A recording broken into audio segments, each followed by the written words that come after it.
All right, so we're given a slope of a line and we're given a point that it passes through, and they're asking us to select the equation of the line in point slope form.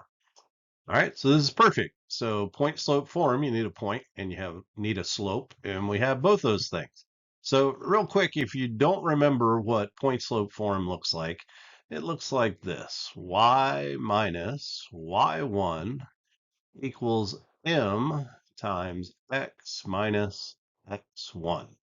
That's point slope form. And so if you look at the answers they gave us here, A is in that form, B is not in that form. B is actually in slope intercept form. Z is not really in that form, and D is in that form. So our answer is probably A or D. All right. So in the form, y1 and x1 are the point that it goes through, and m is the slope. And you just simply plug in the values that they give you. So again, this should be fairly easy. So in the point 11, 5, this is our x1 and 5 is our y1. And then, like I said, negative 0.2 is our slope.